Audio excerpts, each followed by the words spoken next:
We'll take two more concepts. Which are the two more concepts? One is known as a fixed price issue and the other one is known as a book building issue. What is a fixed price issue? Company says we are going to issue the shares at this much rupees. Okay, that is a fixed price issue. And what do we mean by book building issue? There will be a price range which will be given. And investors are allowed to choose in between the range. Okay, so as an example, if LIC IPO comes up and LIC IPO says that we are going to issue one share at rupees 900, just as an example, okay, random example. LIC says we are going to issue one share at 900.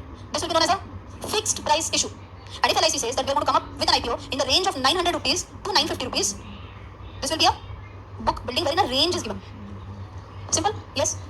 So, who will decide at what price finally it comes up? That is also a process. We will be talking about that. Base concept here, fixed price only, one price. Book building issue, a range will be given. You will have to apply whatever range you want. Okay, but I'll tell you the trick now. Very important. If LIC comes up with an IPO and says that, okay, we are offering a range 900 to 950. Choose whatever you want. What should you choose? 900 or 950?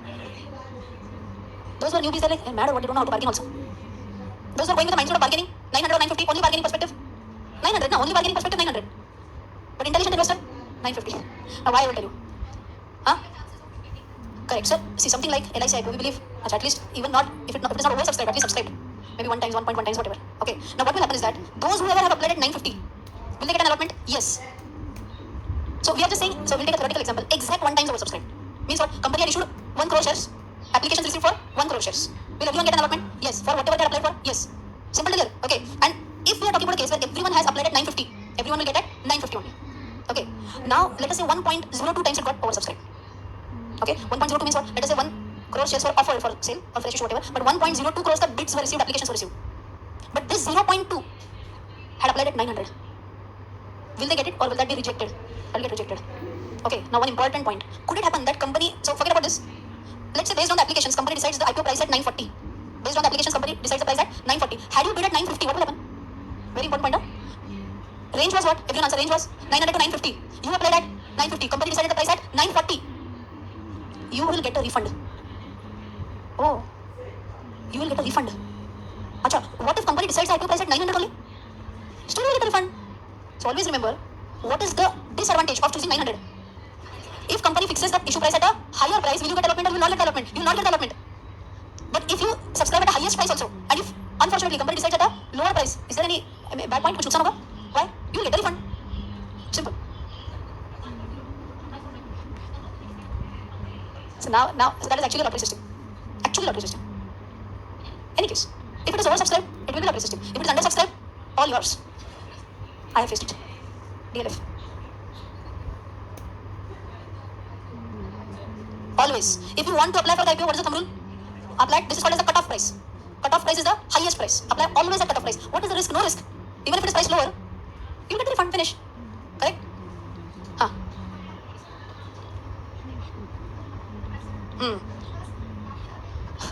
Maybe. So, what is our, yeah, exactly. There's a concept of lot size now. It's coming up in the next slide only. This slide.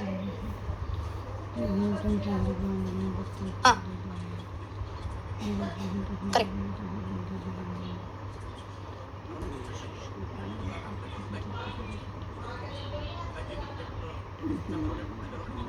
If it is tremendously oversubscribed, he's asking, he has applied for 2 lakh worth shares, but issue is tremendously oversubscribed. Still, you will get only 1 lot. Okay, 1 lot. 1 lot as in exactly. Now we have to quickly go through this, and then I will explain the process. I think I need 10 more minutes of explanation, then the whole story will be clear. Right now, what is happening? This is the puzzle board, and all these jigsaw puzzles in between only I have talked about, and you are getting the questions out here. Okay, so just wait for another 10 minutes, and we should be able to solve the entire puzzle. So quickly tell me, do you already know the difference between fresh issue and OFS? Yes. Do you already know what is the price band? Price band? Price range. In our example, price range was 900 to 950. That is the price band. Okay, if you want to write down, this will be known as an upper band. Or what is one more word for that? Cutoff. The upper band is at 950, or this is also known as a cutoff price. I there are many Marathi people in this class. लहानपणी आपण म्हणायचो cutoff. माझ्या team मधनं तो cutoff is. That is cutoff. Okay, so what is the cutoff price? It is at upper limit, that is 950. Okay, 900 is what? Lower band. Right? Chalo, quickly tell me. In our original LIC example, I said 1 crore shares were issued by the company. 1 crore shares were issued by the company. Quickly tell me. If I receive bids for, let us say, 1.5 crores, this will be known as oversubscription. Simple, na? Issued 1 crore. Offered 1 crore. Received bids for 1.5 crores. So that is why we call that as an oversubscription. What will be undersubscription? Received bids for only, let us say, 0.9 crores. So this is point number 5 and point number 4, by example. Everyone, those are newbies, if you want to write down this example. Issued means company has offered. we can either say issued or offered. Issued is actually a wrong word, not yet issued. Offered shares 1 crore. 0.5 will be over subscription. And point number 4, under subscription 0.9.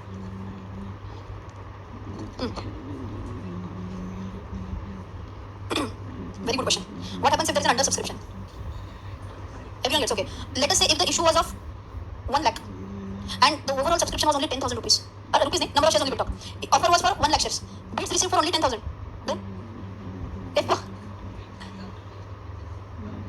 10,000 people, those who have applied, they'll get the shares. 90,000 परत करून टाकायचं ना, काय काम काय आपल्याला परत करत राहायचं. The cost of shares will drop down drastically. Wow. Could that be possible? Yes. Could that be possible? Yes. They can cut down the issue size, but that is actually not the answer right now. You two are the last ones to answer because I know I'm going to get an answer from it. Chalo, okay. Last bench. Correct. Now, who is an underwriter? I'll tell you. As per SEBI says minimum 90% of your issue has to be subscribed. That's a rule. One more time. What does SEBI say? At least 90% of your issue has to be subscribed. If not, you'll be required to take back your offer, revise your offer, and then come back again. If you want to continue with the same, it has to be 90% issue. Now, company is in a fix. If this doesn't happen, then we'll have to go through a long process, again take back, again change, again come up. Could there be an amazing possibility if some XYZ big investor could be something like a mutual fund house, or could be, we are going to talk about it, HNI, NII, we are going to talk about like someone like a bank or a mutual fund house, okay, or a big insurance company or a big investor. They said, don't worry. If your issue is undersubscribed, less than 90%, don't worry, I will step in. And I will ensure that 90% criteria is met. Who is this guy? Underwriter. Okay, this person is an underwriter. Is that person mad? What is that person getting? Commission. That person gets a commission. Or who is taking the risk for you? If that person is taking the risk for you, that if issue doesn't get subscribed to even 90%, he says, I'll buy it all, don't worry. Wouldn't we have to pay a commission to that person? Yes. Yes. So that is why when you look at the prospectus, you'll see the name of underwriter also. All issues, big issues, whatever, in fact, whatever issues I've seen, they have underwriters. Is this also clear?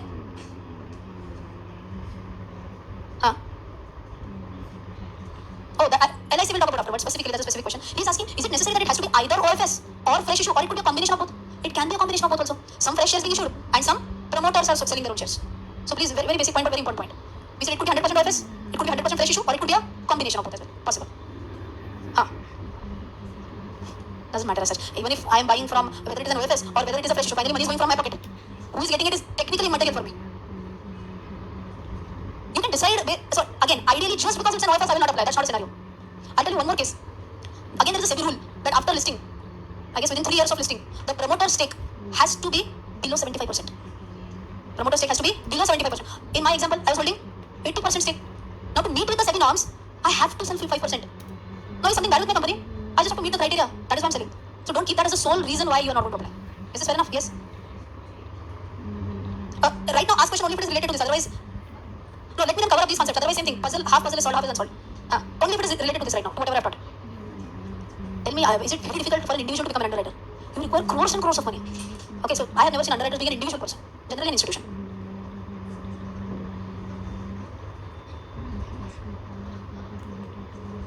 Shh. I'm saying only ask questions related to this. Let me complete first. No, it will be decided. Achha, it will be decided by the promoter.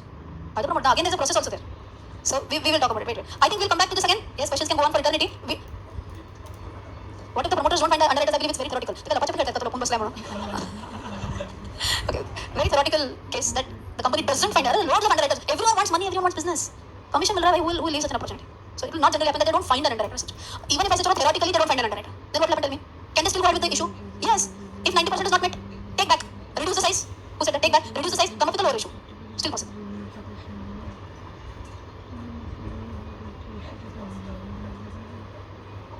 No, I'm telling only number of shares, not number of lots. Number of shares.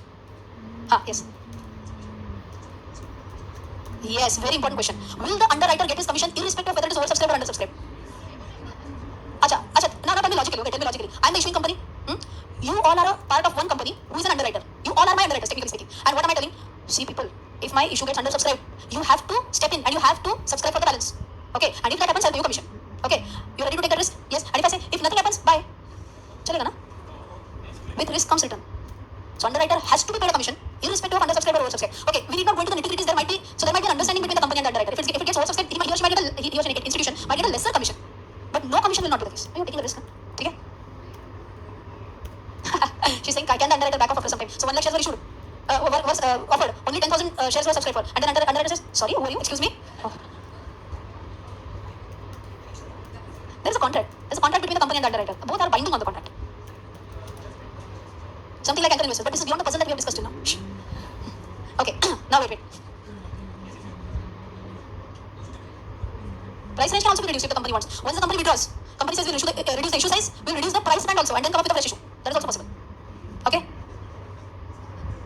Let me first complete this 13, then I'll come to you. Okay. All right. I told my husband yesterday that I believe that ipoh thing will be finished in 1 hour. In fact, next lecture is a little bit lengthy. I'll pull off some data from the next section to this section. I was wrong. But it's always good if more and more questions are asked, because I guess there's a clarity for everyone, right? It is fine that I'm taking questions during the class only, na? Everyone? Good. But now no one is allowed to ask questions till I complete these 7 points. Okay. So quickly tell me, in this example, look at the screen, this example, what is the issue size? 1 crore. Whatever number of shares I'm offering, that is my issue size. Number of shares offered, issue size. Price band, I already told you. Under subscription, over subscription, I already told you. Did I also discuss the cut-off price? Final. Issue price. Issue price can be decided by the company. Na? So for example, from 900 to 950, whatever price the company decides. Can the company decide 950? What? Can the company decide 950? Yes. 940? Yes. 900? Yes. 1000? No, it has to be within the price band. Okay? Whatever price the company finalizes, that will be known as the issue price. Okay? GMP will talk about afterwards. Now, these are really important. Achha, do we also know who is the promoter? Promoter, owner of the company, one who started the company. Okay? So we also know that. Now, quick and simple explanation points. Next 2 to 3 minutes of attention. I'm the issuer. I want to raise funds. Now, who are the investors is the big question. Could the investors be people like you and me? Retail individual investors. We call them as retail individual investors, for those who are listening for the first time. Retail individual investors. I'm blocking my screen. Retail individual investors. Okay. Okay. Now, if I talk about HNI, high net worth individuals. Okay, if you want to write down the full form, high net worth individuals. High net worth individuals. Achha, quickly tell me, what is the common point between RII and HNI? Achha, by the way, HNI and NII, can you see that? NII, HNI in the same point. NII and HNI can be substituted with each other. Same word. NII is a non-institutional investor. NII, if you want to write down the full form, I'm dictating, non-institutional investor. NII means HNI, non-institutional investor. Okay, now what is the common point between HNI and RII? Very important, individual. Can it be a bank, mutual fund house, insurance company? None. It has to be people like you and me. But then how do I say that this person is high net worth? So for that, SEBI has put up a limit. And this limit is of 2 lakh rupees. Limit is of 2 lakh rupees. Okay, which limit I'm telling you? This is for HNI or NII. This limit is also for RII. How I'll tell you? If you are investing in an IPO, everyone pay attention. If you are investing in an IPO up to 2 lakh rupees, you are investing in an IPO up to 2 lakh rupees, you are an RII, retail individual investor. If you are investing for more than 2 lakh rupees, you will be treated as HNI, high net worth individual. Okay, so you can write it in your own words if you want. I'm just dictating. A person who is investing up to 2 lakh rupees, person investing up to 2 lakh rupees is what? RII. Above 2 lakh rupees, HNI. Chalo. Is my status as an RII or HNI permanent, or will change from IPO to IPO? Will change from IPO to IPO. In first IPO, I give an application for 1 lakh rupees. Who am I? RII. In another IPO, I give an application for 10 lakh rupees. I'm an HNI. Is this fair enough? Understood the difference? Very good. So that was HNI, NI, and RII for you. Then we have, I'm not written here. You can write down point number 14. I have less space here, so I'm writing it here. So it could be DII or FII. Put together, they'll be called as institutional investors. Oh, wait. I have QIB. I've written it on the top. Wait. Point number 8. QIB. QIB is I'm just dictating the full form. Point number 8. QIB is a qualified institutional buyer. QIB, qualified institutional buyer. Who can be a qualified institutional buyer? Could it be a bank, mutual fund, insurance company? Yes. So if you want to write down 1 or 2 examples, also fine. Could be a mutual fund, could be a pension fund, could be an insurance company, whatever. All these are what? Institutional investors. Okay to hear? Okay. Now please tell me, I'm coming up with an IPO of 100 crore rupees, and I take a general meeting, or I go YouTube live, and I say I am going to raise funds worth rupees 100 crores. Anyone wants to invest? Please, this is the bank account. You can put in your money. Those who don't want to invest, okay, fine. Okay. Will this happen? Or will I have to have a proper document for that? Wherein I'll have to tell entire history, geography of my company, who are the promoters, anything and everything about my company I'll have to disclose there. So that document is first directly given to people, or will be first given to SEBI? You remember yesterday we discussed about SEBI as a regulator, like a policeman. SEBI will first check whether this is genuine or not, whatever financials are there. They'll check this entire document. And then they will say, okay, we need another refined version of that. Another document will come into place, and finally green signal will be given for the IPO. Which 2 documents am I talking about? These 2 documents are known as DRHP and RHP. If you want to write down the full form, it's a simple word, common word, use this prospectus. If you heard about this, prospectus. So DRHP is a draft red herring prospectus. Don't get scared with these words. It's okay even if you don't know what is red herring and all that. This is all taught in CA degree, but as an investor, we need not know what is exactly red herring and all that. Okay, so first you just need to understand it's a prospectus. And what will the RHP tell me? Red herring prospectus. That is not draft. That is the refined version, final version. Correct? And if you want to write down a 1 liner on what is a prospectus, it's a document which contains all the details about the company. Okay, be it DRHP or RHP. In RHP, more details about the price band will be given. Okay, valuation, pricing will be more in RHP. Okay, So quickly tell me, what is prospectus that we wrote right now? It's a document which contains all the details about the company. Simple. Those who are already investing, you are not allowed to answer. Only new people. How lengthy can be the prospectus? Very huge. Huge matlab kya? 100 pages. 200 pages. You don't think so it will be that big, na? Who will read that much? उतना तो हमने college में भी पढ़ाई नहीं किया. Almost 400 pages. Almost 400 pages prospectus. Now you can imagine the pain that me and my team goes through when we come up with an IPO video. Yes, we make for that 15 minutes video. We have to go through all the key points of only 400 pages. And if I genuinely like the company, genuinely like it, I tell all the positive points about the company. And what are the haters going to say? She sponsored video. And it feels so bad that if it had been a sponsored video, I always give that includes paid promotion tick. When I earn money, why people feel bad? I don't understand that logic only. I'm giving enough disclosures. If it's a paid promotion, I'll tell it it's a paid promotion. But for IPO, me and my team, we are going through 400 pages. We're coming up with a short 15 minutes video and people sponsored. So at least you people believe that if it is a sponsored content, you'll always find that includes paid promotion tick. Okay. So DRHP, RHP. What is that in simple words? It is a document, only 400 pages, which will include all the important information about the company. Simple. Before I take a question, last point which is remaining here is ASBA. ASBA, full form if you want to write down. Applications supported by blocked amounts. Applications supported by blocked amounts. Okay, I'll tell you earlier what used to happen because I started investing since 2006 now. So earlier what used to happen, you're required to get the application form. First go to the broker's office, then get an application form. If you make a mistake, again start filling the application form. An application form roughly around what, 8 to 10 pages in totality, including the details. There was some name for that also because that out of those 400 pages, a crisp summary of that was written in that. Anyone who's applied through physical format and knows there was a word for that crisp summary of the RHP. So you can imagine like a leaflet, that one form and plus 3-4 pages of something like an information memorandum. Key information memorandum maybe, I can't recall. Average prospectus, absolutely. Average prospectus is a summary point of the prospectus. Okay, so those who don't find time going through 400, at least read these 18 pages, sharp notes. Sharp notes you use, na? To clear become something like quick information and then fill up the application form. Application form, whatever, 1-2 pages, whatever. And then if I had to bring that form for my family, friends, people used to take 10 applications from broker. And then fill up everything, then write a check, put a UCLIP or a staple it, again go to the broker's office, fill the form, submit the form, and at the end you get to know you didn't get the allotment. Now understand what is the biggest pain point here. At that time, instead of this 2 lakh limit, the original limit at that time was 1 lakh. At that time, okay. So you can imagine, I applied for 1 lakh for any share. This entire process of me filling up the application, submitting it, whatever happens at the back end, and me getting the shares, that used to take roughly around 3 weeks, 2 to 3 weeks roughly. And after 2 to 3 weeks, I understand I didn't get the allotment. What will happen? Sorry, missed the bus, okay. Any financial loss for me? No financial loss. I'll get back my money. Interest loss. 1 lakh rupees I'm giving to the company. Even if it's a 4% rate of interest, almost 3 weeks interest is lost, no? And you can imagine if I'm applying for each and every IPO, it's a pain for me. And that is the reason why many people said this to SEBI, please come up with something that we keep on getting interest. We're ready to apply, but we at least should be getting a saving account interest. And that is why this concept of application supported by blocked amount came up. Now what happens is that, nowadays anyways we don't have to fill up a physical format. Everything is online. You can apply for any IPO through internet banking directly. So just as an example, if you have an account with SBI, go to internet banking facility of SBI. Go to internet banking, your own account of SBI. Correct. And then directly you will find an IPO tab only. Somewhere inside or there itself. At the home page, e-services and something like that. You can just scroll through e-services and you will find the IPO tab. Okay, and in that you can put an application, finish. Wait, does money get debited from your account? No. Money gets locked. Money gets blocked. Why I'm saying blocked? Application supported by blocked amount. The amount gets blocked in your minimum saving account. Can you use it for anything else? Why? It is a blocked amount, na? Till how many days will it be blocked? Till that time. Earlier it was almost 3 weeks. Now barely 1 week or something like that. 8 to 10 days. Both okay. Then the lock will be released. If you have gotten the allotment, then money will be debited from your account because you got the allotment. And if you don't get the allotment, nothing. The lock will be opened. You can use it for anything you want. But what is the biggest advantage? At least I get the interest on it. So this came up almost somewhere around 4 years ago, the system of ASBA, but I think very helpful for people like you and me. Simple, what is ASBA? Yes. Before I take up questions, the last slide which is pending. JMP I'll explain afterwards because for that I'll have to open one website. So they will be a part of QIB only. Institutional buyers can either be domestic institutional buyers or foreign institutional buyers. Okay. Just check in this entire third chapter, barring GMP, only previous slide is pending, right? Any other slide is pending? Quickly go through and tell me. One more slide.